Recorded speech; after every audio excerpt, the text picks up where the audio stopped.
how to overcome all of our dysfunctions, all of our problems. Yes, I'm going to address all these.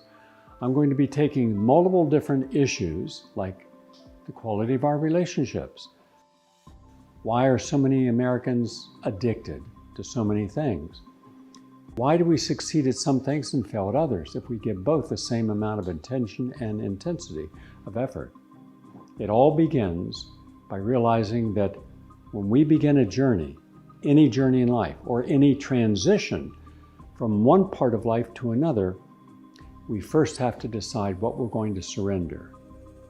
That means we have to take a moment and reflect. And this is something we have a hard time doing because we are hyperkinetic. We're distracted constantly, every waking moment. If we're not distracted, we seek distractions. We seek something to take us away from being present with ourselves. We'll want a phone call, or we'll go eat something, even if we're not hungry. We'll watch something on television, or we'll spend time on the computer. And then at the end of all this, what have we actually achieved? Well, we've created imbalance. Now, in a previous discussion, I talked about one of the keys of being healthy is being happy. In fact, in my counseling of tens of thousands of people, I've never seen someone who could be healthy until they were happy. Hence, happiness is the foundation upon which we should start our journey. Am I happy? And if not, why not? And that's where we have to say, what must I surrender now in order to gain something that is essential to me, more essential than what I thought? So if I had taken on a lot of beliefs that I now want to look at and say, was it really worth all that effort and time to work on A when I should have been working on B? Should I have gone to that university? Should I have taken those courses? Should I have gotten married that young or that late? Had this many children or no children? What if I choose to be alone? Am I lonely? Am I self-pitying? Am I depressed? And if so, by what measure? Why? What do I gain from my dysfunction? No one ever asks that. What do I gain from my anger? What do I gain from my judgmentalism of others? What do I gain from anything that would be perceived by normal and reasonable people as counterintuitive and counterproductive? Because anything that you give power to suddenly has power over everything else that's going on in your mind. And that's why we have so many people who are selectively functional. What do I mean? I mean that when it's required for our own survival to make intelligent or what seems like reasonable and intelligent and committed and disciplined decisions, we are good at it. Hence, we can do a job very well, and almost everyone does. Most people would do whatever they are mastering with some level of efficiency and quality. That doesn't mean that that is also with purpose. More often than not, the real purpose is because that job we need. It pays our bills. It gives us some sense of commitment to overcoming the deficiencies of not having a place to live, food to eat, clothes to wear, money to socialize, go to school, anything we want. Money provides us and income provides us with that stability.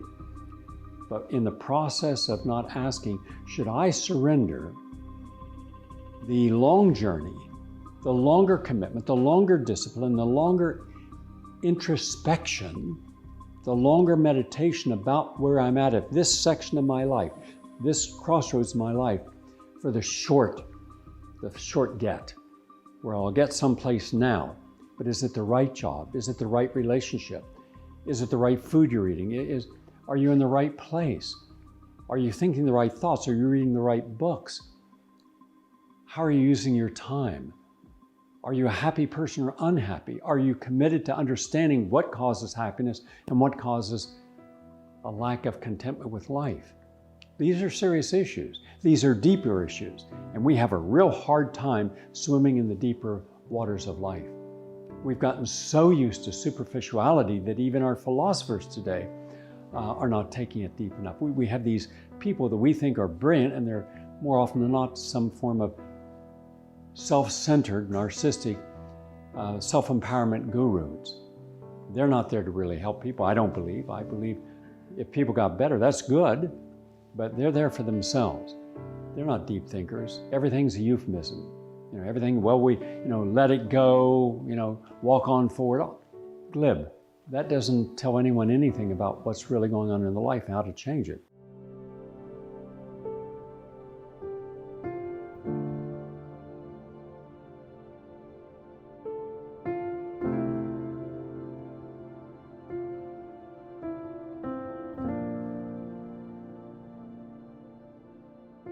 Why do you think so many people, once they get to a place where there's a crisis that they can no longer deny or hide, then something gets their attention? You need help, friend. You need help now. You're a brother, a sister, an uncle, a friend.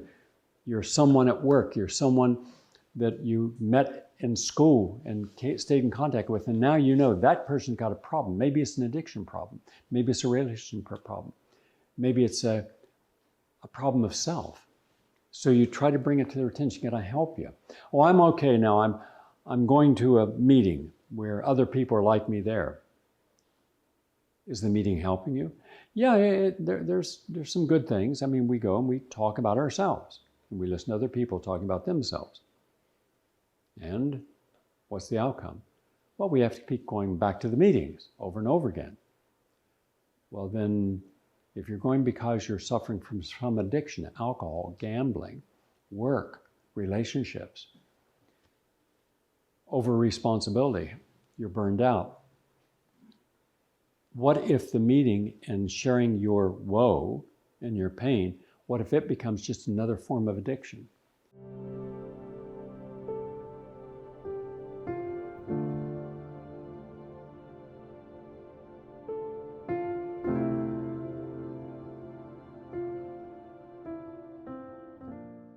And so what we have is we generally have people who have multiple problems, all simultaneously, but we parse our problems and try to categorize them, like we do so many of the things in life. We're not just one whole Gaia. We're not a part of all life with our life energy and flowing. We have compartmentalized, cut and diced and sliced until we are this. We're this religion. We're Catholic or Jew or Muslim or an atheist, agnostic, a spiritualist, or we are a vegan or a vegetarian, or we're on a particular diet, partially educated, highly educated. We're at some point in a career and trying to get further in that career. Why? Why does anyone have to keep going up this ladder that doesn't exist?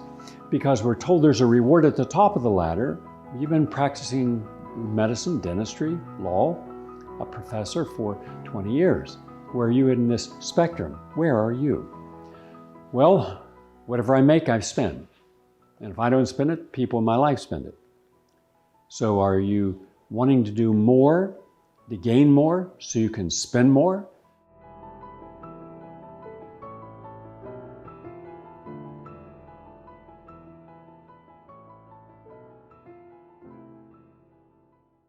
Did you stop and ask yourself, should I surrender this need to have an artificial standard of living that replaces the sense of who I actually am, because I really don't know who I am? I don't know the value of my being.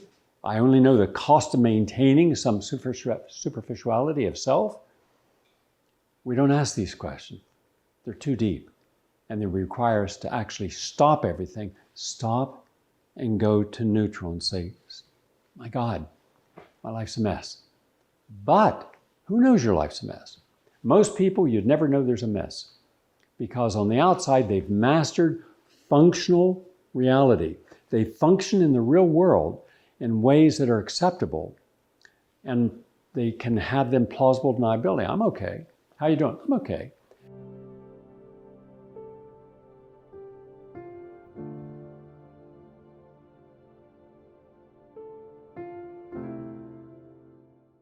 You don't know if the person's okay. They don't even know if they're okay. And if they weren't okay, they know that no one else is going to come and help them at that moment. So, they're not okay. You hide it. So what we do is we are very good at bearing that which does not work in our lives. We cannot control certain urges, certain impulses, certain thoughts. It's like one day we wake up and we're in the middle of a gigantic emotional minefield, and we're afraid to go off where we're at because, boom, oh, someone will see my insecurity. Oh, someone will see my lack of commitment. Oh, someone will see my deficiency. Oh, if I'm very successful, maybe people see I'm a fraud. I'm not really that good, special, brilliant person that the successful people want you to believe they are.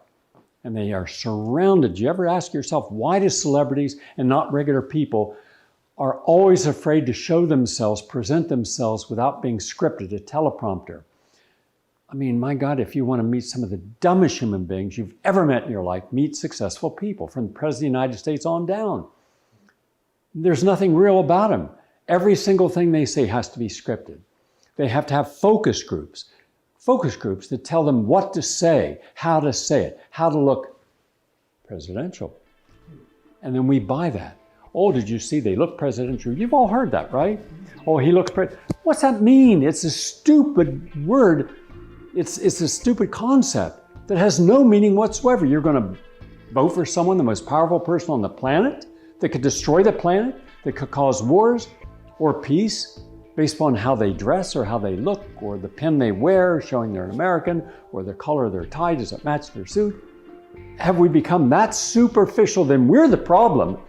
Talk with someone. Just talk with anyone who's an expert about anything other than what they're an expert in.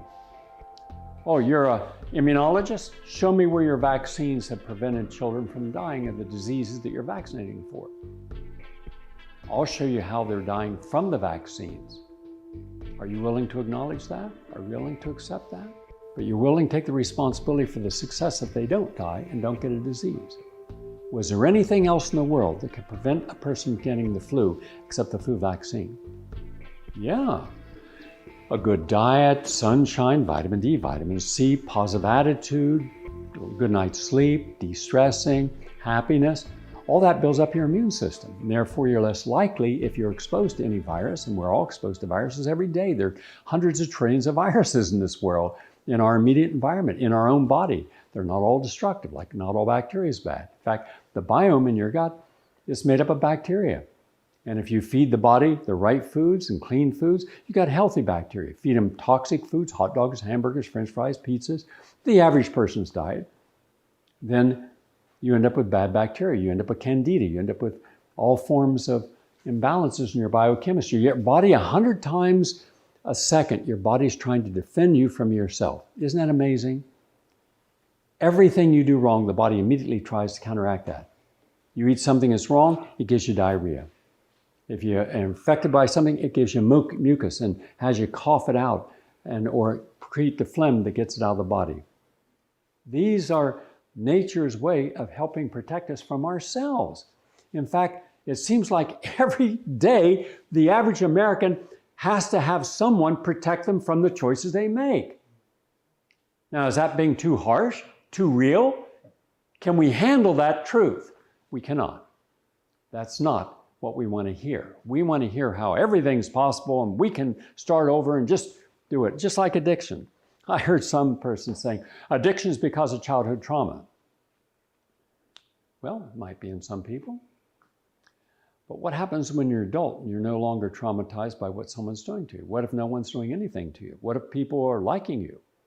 Are you now going to say, because I was traumatized 30 years ago, it justifies me, snorting cocaine? No.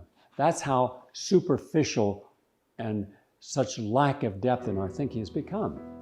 Because it will not help a person just to bring them something that is self-evidently good for the body if what's up here in the perception of their reality says, I'm insecure, I don't know who I really am, I don't have a lot of confidence, I have uncertainty about a lot of things, so the moment a crisis occurs, I'm going to go right back to the way I was before I was here. I know that because I've seen how frequently people will revert back off a healthy program to a sick program. And so why would you intentionally see that you got so much healthier and better and then give it up and go back to being sick? Because there's something people get from their choices. So we have to ask ourselves, is life a series of compromises? And if so, what is the cost or benefit of each compromise? So when you can ask and answer that question, you begin to ask yourself, am I engaged in any addictive behavior? Because science and medicine and social sciences would like us to believe that all addictions are biochemical imbalances, a disease that can be easily categorized, and therefore, you've got this disease, you've got this illness, we have to give you this medication, this protocol, it's all paid for because it's all been put in the great register of healing modalities. But all of it's garbage. Nobody's ever been healed from anything within psychiatry using their pharmacological panaceas. No, Valium, Prozac, Paxil, electroconvulsive therapy, lobotomy. So then they become the holders of truth. it's understood that you defer always to the sanctity of truth to those in a higher position. So what if in starting our new journey, we just decide, I'm willing to sacrifice believing in everything and then reform my beliefs based upon actual, in the moment, understanding. That would be a very unusual way of looking at life, but a very successful one in my opinion. We do not appreciate that when we make a choice, we frequently have not surrendered its opposite choice. And hence we can flow from good decisions to bad decisions, smart decisions to stupid decisions. We can flow between constructive to destructive in that quick. And that confuses us because we like to think that's a good person. You mean they're good all the time, some of the time, a little bit of the time? Or that person's a bad person. Are they bad all the time, sometime? So ask yourself, in all of the compromises you make, what do you gain from making a bad choice? So when someone robs a bank, it's a bad choice when they get caught, but it's a good choice for them if they're not. When a person's committing adultery, it's a good choice when they're not caught. It's a bad choice when they're caught. When someone's lying, good when they don't get caught, bad when they get caught. Greed, it's a torrent running through the entire corporate industrial complex, all industries, governmental agencies, technocrats, just unmitigated greed. What do you gain by being greedy? Well, you gain the presumption of power.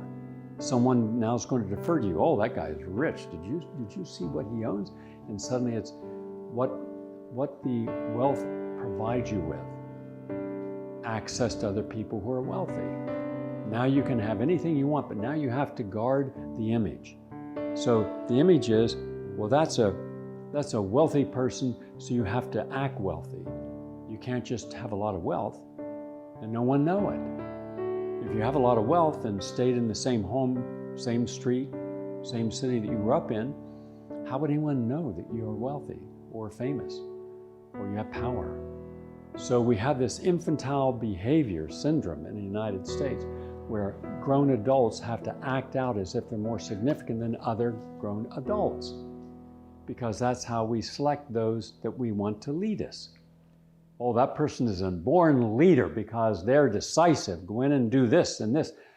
And my God, what's that telling us? What if their leadership is based upon making irresponsible or non-humanistic choices? What if they're just making really bad choices, invading countries, starting wars, promoting racism, misogyny, disempowering people, creating not just income inequality, but power inequality, social inequality, ethnic inequality, educational inequality, genetic inequality.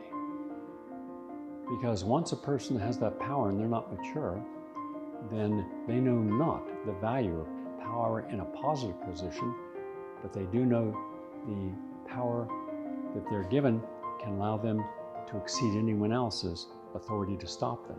And hence we have unbridled greed. Corporate America has a charter.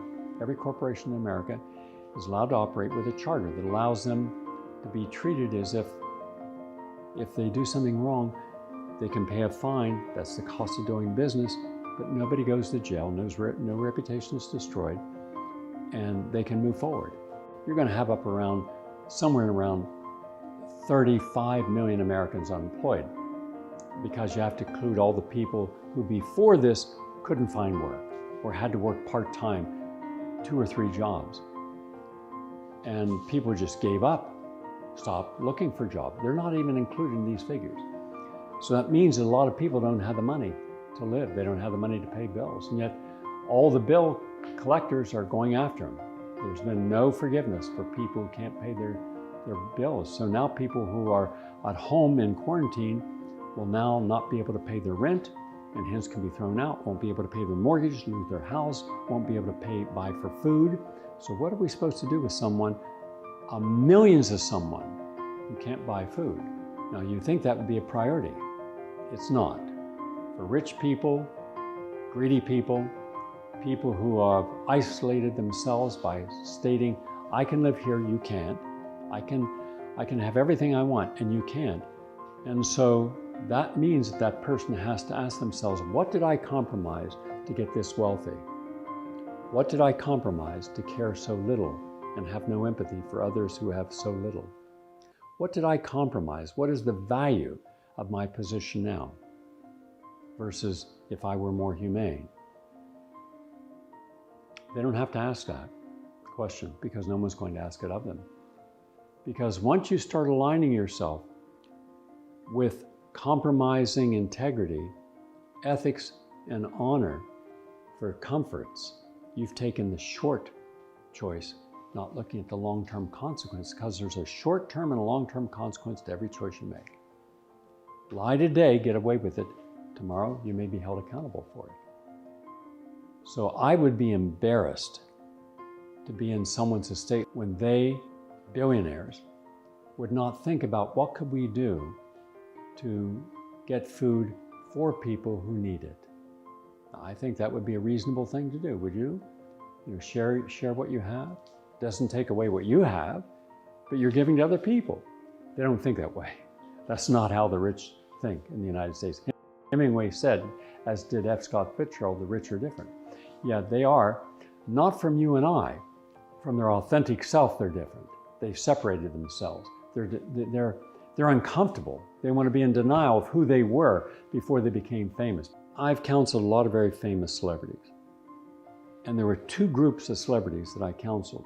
Ones were from old Hollywood and up through the 1960s, then most retired, and then the newer ones. And the older ones were a lot classier, a lot nicer. They were very unpretentious. They were very just down to earth.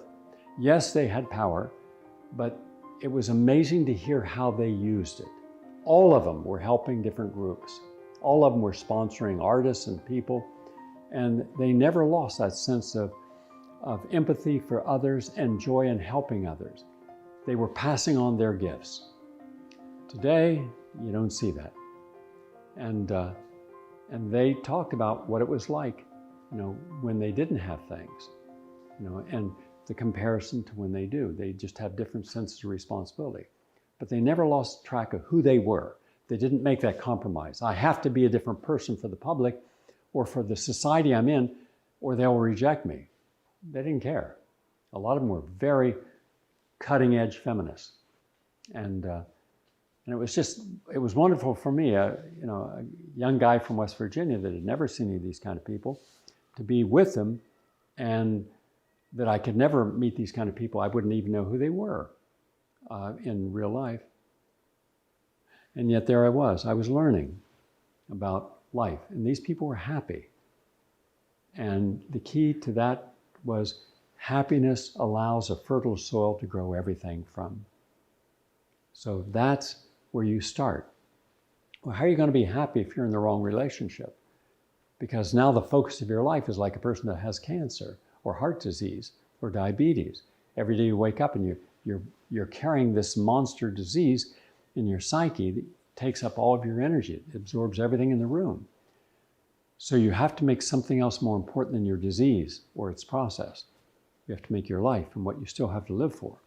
And for that, you have to realize that don't make any decision that can end up throwing you back to what you don't want to be. Even if it's something in the moment you feel good in the moment, but you can later regret. Simply say no to that. I don't want to have any regrets. So if I think well about the ultimate outcome of any choice I make, then I'm more likely than not to make the right choice, because I'm also using intuition. Then I want to ask myself, well, if I'm making the right decision about my life and my choices, by necessity, I'm going to have to exclude a lot of the stuff that I have now in my life.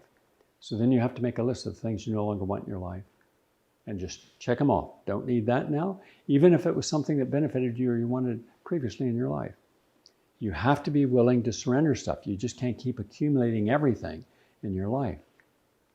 There's an old Chinese saying that goes something like this: if you're going to travel far, travel light. And we do just the opposite. We have too much stuff. We have too many responsibilities. We have too much emotional baggage. And we have too many different addictive behaviors. And what is a real addiction about? What if a person just got up and say, "Hi, I'm Gary. I'm not an addict. I'm just a person that made some stupid choices because the moment I was making those choices, I got away with it." Right? And then I just got used to making the easy choices, picking all the low-hanging fruit, and never realizing there'd be a day when I couldn't reach the higher fruit that I needed. And so, yeah, whether it was drugs or gambling, I decided, I like this. I'm gaining something from it. So my compromise was, I'm getting something that's making me feel better in this moment, more exciting than my normal life. Maybe I live a boring life. And so I made bad choices. That's a measure of my character. So if my character is what has to be challenged, then I should challenge my character, not the addiction. The addiction comes from the bad choice. It is not the cause of the choice. And we've got it exactly the opposite in our entire society. We start off by taking the person in as if somehow they have a disease, like a cancer, and they have to be treated as if they have no responsibility for it. In fact, we're not even allowed to talk about their responsibility because that's shaming the victim. Well, what if the victim is the victim because they made themselves a victim? Can we not be mature enough to accept that if you keep screwing up, you're the cause of your problem? So don't look over there or out there. Don't triangulate other people as your problem. You're the problem. You're the solution. There's a consequence to not accepting responsibility. And it doesn't mean because you accept responsibility, you have to beat up on yourself. It's not about self-flagellation. It's not about creating a low sense of self-esteem. It's not martyring yourself. It's just being honest. You made bad choices. Because none of those people became alcoholics or an alcoholic at the beginning. It's something they adapted that lifestyle into their life.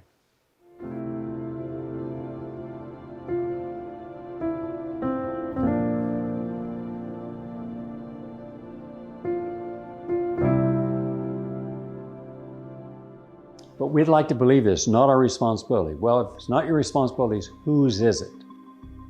And then that's where you start seeing the corporatization, the profiting, the commodification of all disease, even ones they have to make up to justify how they can feed at that trough. So well, they don't make a lot of money from you. Sick, they make a fortune. Deadly sick, they make big bucks. Just go into any emergency room and see what it costs you. See how much benevolence and charities in the average for-profit hospital emergency room. If you want to have a good relationship, what is the big picture of your life? What is the purpose of a relationship? For companionship, for sensuality and intimacy, to have a friend, to have someone that you can harmonize some of your beliefs and values? Well, there is no such thing as a perfect relationship, because in every person, there's a need to still maintain a sense of autonomy, meaning that which is uniquely our own, but willing to share things. So shouldn't you have some discussion about what you like about yourself that you're willing to share and what you don't want to share with someone because it could interfere with the quality of what else you're sharing? So what if right up front, you took your time to sit with someone and say, what do we have in common that we can enjoy together? And then you're honest, just be honest. And because if you can't be honest at the beginning of a relationship, then you're hiding the truth. That's one of those emotional mines that you planted that's going to pop up later. Don't assume that a relationship is your right to make someone over into your needs or image or desires. You have no right to do that. And don't place yourself in a situation to have someone believe that you're more than what you are, because that's going to put stress on you to try to match some unrealistic needs. And yet all the time people do it, don't they? People trying to be something they really aren't, but they feel an obligation to do things. But if they were given their others, they wouldn't. Well, then just be honest about it. Don't allow the crisis of incompatibilities destroy a relationship after it could have been done at the beginning right, and now you've taken everything for granted, assuming everything will be all right, and not working on it. And what happens is most people Most people lie about the need for their relationships. It's better to be honest. If you're lonely, then why are you lonely? What in your life requires you to be lonely? Is there no one else you can befriend? Are you seeking for people? What kind of people are you seeking? Is that person going to take away the loneliness? Have you ever met anyone who is lonely by themselves who is any less lonely in a relationship?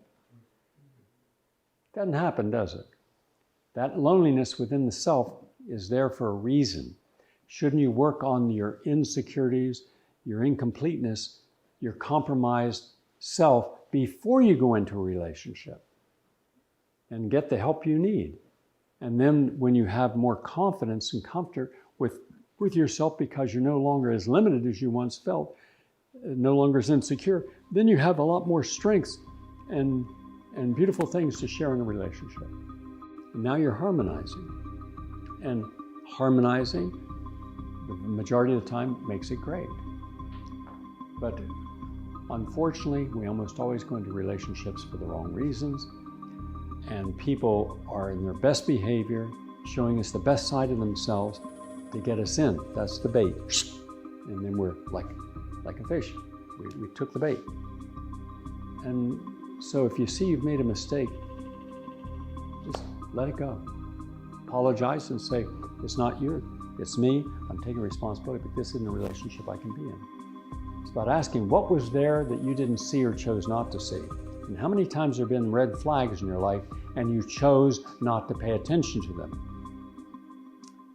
So we have to know ourselves well enough to be comfortable and confident to share the best of ourselves with another human being and keep that which is not resolved out of that.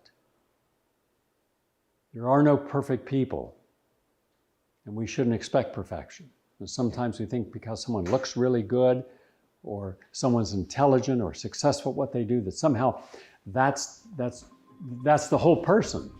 No, it's not. There is no perfection. None. Far from it. So if you want to have a healthy relationship, first you have to be healthy yourself. If you want happiness in a relationship, you have to be happy. You can't be unhappy and expect someone else that seems and maybe is happy to be your happiness. Show that you're willing to let go of what prevents happiness, prevents completeness, prevents maturity, and then you have a chance to be in someone's life. So Occam's razor, go to the heart of an issue because it's almost always the best answer, the simplest answer is the best answer in most cases, and just say, here's who I am, and lay it out. People accept it or reject it. Better have someone reject it and at least not get yourself into one of these tumultuous and very negative, toxic relationships. But let's say that it's the other side. Let's say it's positive. Good. Now, understand that everything has an expiration date. Every day you're awake and someone else this is in your life, honor that. Show them every day that you really appreciate the gift that they have given you by giving themselves to sharing in your relationship. Never take a person for granted. Never take that wonderful heart energy, all that love that they're emanating, and you're just there bathing in it. The joy, they're smiling, you're smiling, the energy you share, the exchange of positive energy, the heart energy, the mind energy, because one day that will end.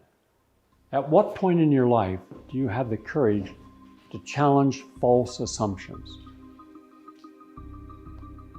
Assumption is that there's only one truth in politics, and that's who's ever in power has got the interest of everyone at stake, and therefore I have to trust them. That's a false assumption.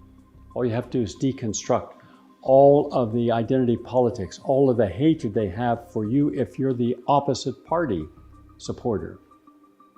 Well, therefore, they're not looking after your interest. If you're a farmer, they're not, a small farmer, they're not looking after your interests. If you're a large farmer, corporate farmer who gave corporate donations, they're interested in you.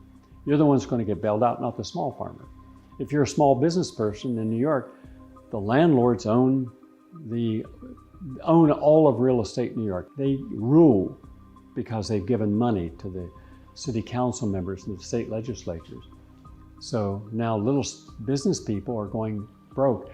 37% of all small businesses in New York City and the boroughs are out of business. No, they're all in debt, and they just can't throw any more money at a problem that's insurmountable. So imagine then that the people who serve most people are the ones least served themselves. But the big people, Wall Street, the hedge funds, the equity partners, the military-industrial complex, all these other, they'll all get tons of money, trillions of dollars. I'm guessing it'll go probably from 4 trillion, now it'll go up to about 8 to 10 trillion dollars. This will be the largest exchange of money in world history, and then they will buy corporations for dollars. They'll have massive amounts of wealth, and they also can accumulate debt without it adversely affecting them. You and I accumulate debt, we're stuck with it. You and I break a rule, we're held to one standard. They break a rule, there's a different standard. So understand, until you have the courage to look at these assumptions you've been living by, you won't fully appreciate how much you've compromised in order to be a part of that particular belief. And there's going to be a time when you should start to question all assumptions in life. Because otherwise, what are you trading off?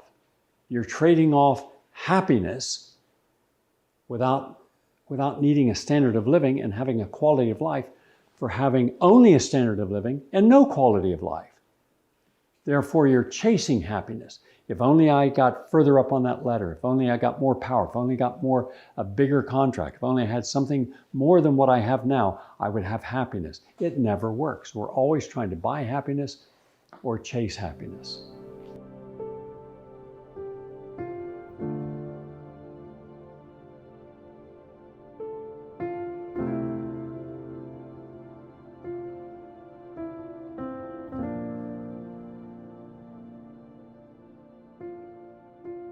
Instead of realizing we are happiness, we just have to liberate ourselves from all the false assumptions that disguise and limit our own expression of happiness.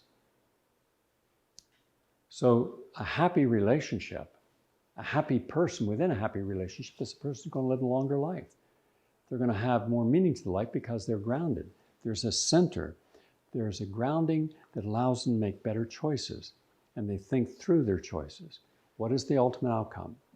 Now, I've given several principles over the last 5 years, and a few later than that. I've given the principle of intentional neglect. In every assumption, every belief, every ritual, every dogma, every creed, everything you live by, you have to ask yourself, can I deconstruct this? Can I show that I've been living by some false pretense? And hence, what have I given up that is essential to my well-being? And what did I gain in return? A position within society, a position within a hierarchical order, an artificial hierarchical order? What did I give up? How much did it cost me? What did I gain in the short term? What did I lose in the long term? Those are the questions we should be asking ourselves, because those are the root of a lot of other problems. So when we realized, gee whiz, I wasn't living a complicated life, then I started to get successful. And the more success I got, the more complicated my life became. Until one day, all I was doing is trying to maintain some semblance of a balance in an overly complicated life. Well, how about uncomplicating your life? How about deconstructing your life?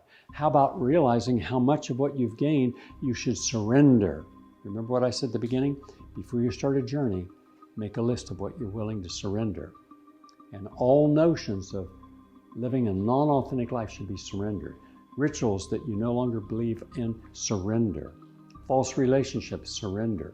Obedience to authority, surrender. Pledging your allegiance to corporations that have no allegiance to you at all, surrender. If you did that, then one day you're going to wake up and you're going to be a lot happier and healthier.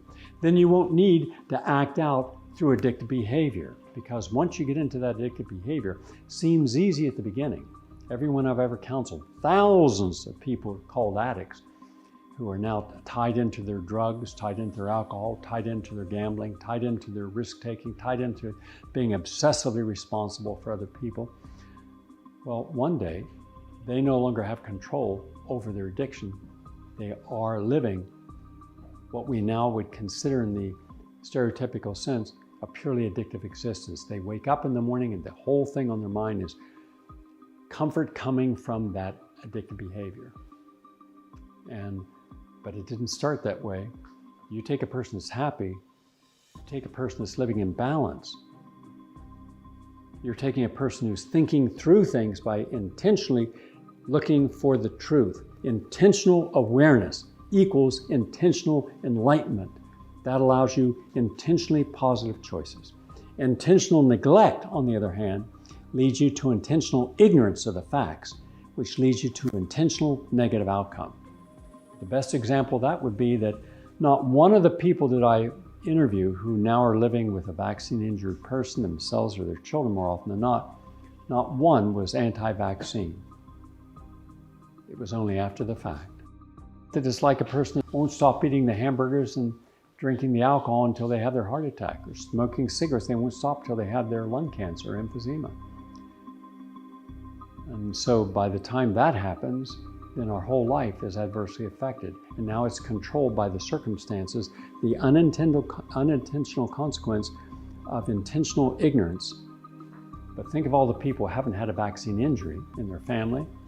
They're the ones who will line right up because they're obedient to authority, because they took the short-term molding and solidifying their own values and beliefs within that structure that is supposed to give them some sense of guidance in life. So the very people, very institutions we trust are the very ones who are quickest to sell us out, use us, commodify us. And then we feel like we're a victim. Of what are you a victim? Of wrong choices, because you chose to be intentionally ignorant instead of intentionally educated and aware. And that brings us to the concept, when should I start my change? Well, that's a big one, because most people have to have a lot of motivation or fear to make any changes. They resist. And that brings me to the concept of you can always know where someone's going in life by their constraints. So the moment you know their constraints and you know that they're always going to be doing this, I'm not sure, I'm not ready, I don't want to take any risks, I'm afraid of losing something.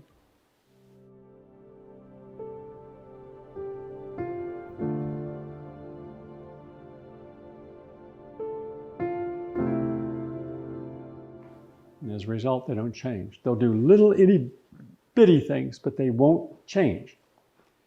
You know, they'll bring some little thing into their life so that they can appease their guilt by saying, well, I'm doing something. I'm drinking orange juice. Yeah, but you're drinking alcohol at the same time, right? So what are you really doing? And we live this duality. We want to be this side of the equation, and yet all of our choices are this side. The positive we desire, the negative controls us. Hence, the negative ultimately is going to collapse everything else, and that's the next concept. Whatever's the dominant way you're actually living, mind you, not thinking. Everybody can think. It's what you do. And the more things you do positive and confidently, the more you start gaining trust that the way you're doing it, what you're doing is beneficial, and therefore you become what you do. And you are what you do, not what you think.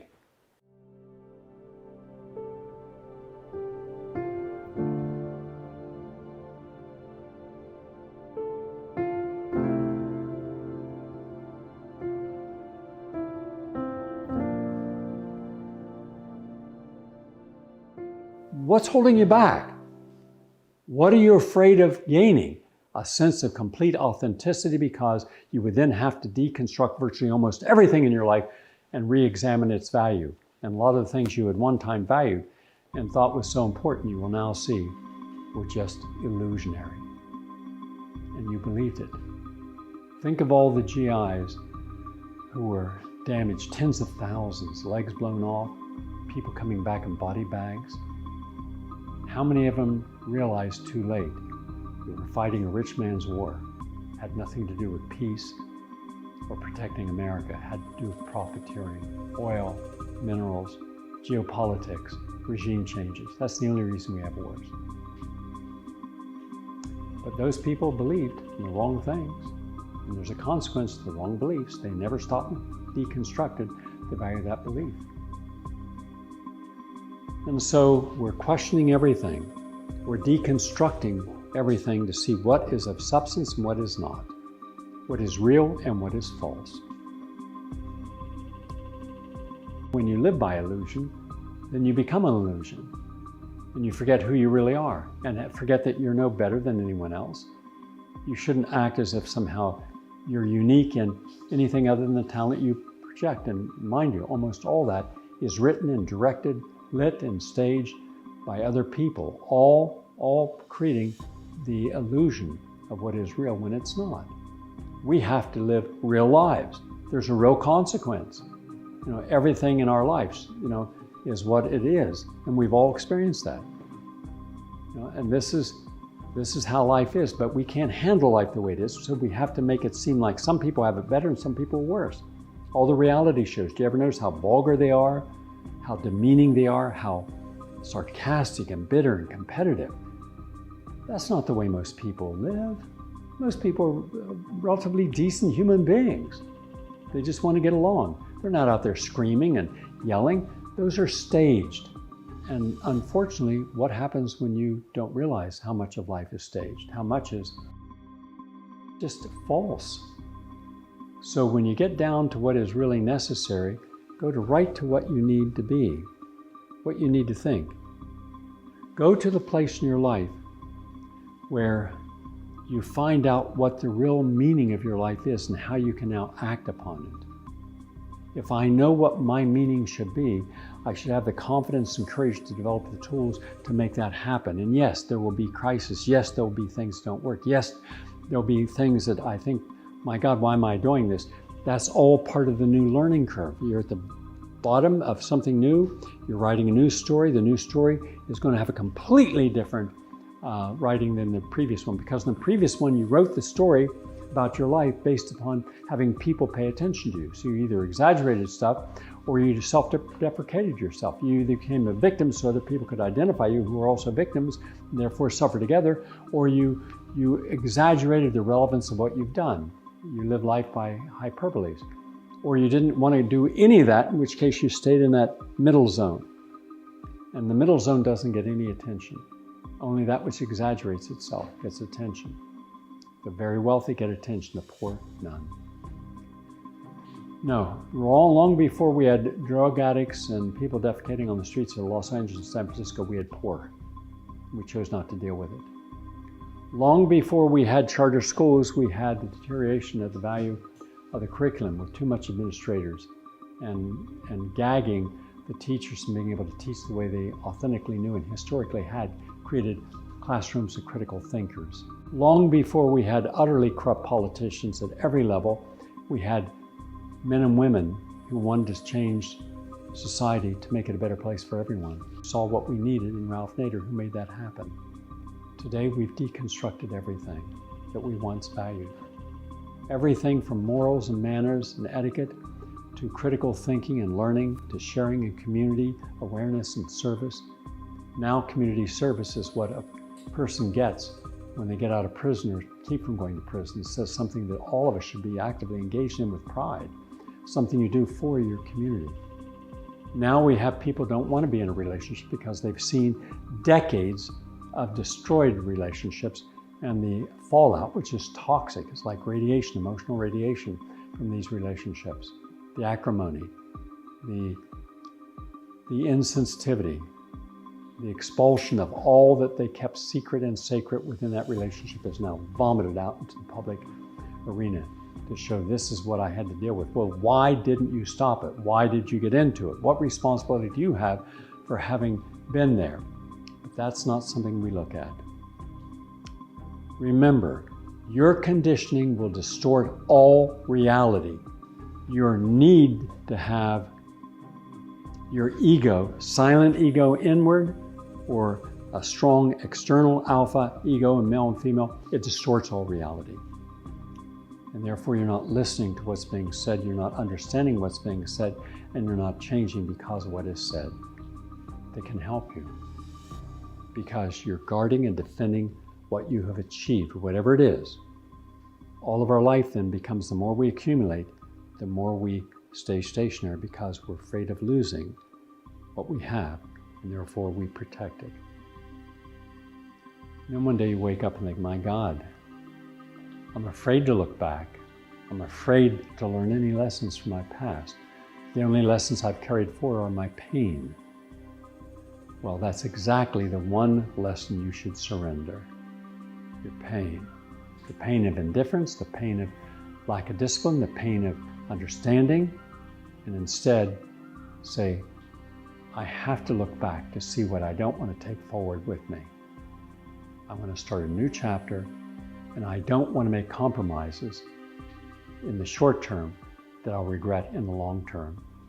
So instead of making compromises, why don't you transcend problems by understanding how strong you are, how insightful you are, how wise you are, and make some quantitative changes. Instead of saying, I got to work on this problem, I got to work on this problem, I got to work on this problem, I can't do anything because of the problem. No, that problem is an illusion more often than not. It's based on fear and insecurity. Why not simply say, I'm going to do something, and I'm going to keep doing it, and every day I'm going to do more of it, I'm going to do more of it, I'm going to do more of it until the day comes, I'm not afraid of that anymore. Now I've conquered that. I've conquered that fear. I've conquered the fear of exclusion. I've conquered the fear of insecurity. I've conquered the fear of incompleteness. I'm a complete person who's happy. Now I want other people in my life who are happy. I want other people in my life who will respect me for who I am and me for them. People who can show me they deserve to be in my life and I deserve to be in their life. That is a good relationship. That's a good life. Now you can laugh at yourself and you can find joy. Even though you're in a crisis, you're not the crisis. And you're in chaos, you're not the chaos. Thank you all for listening.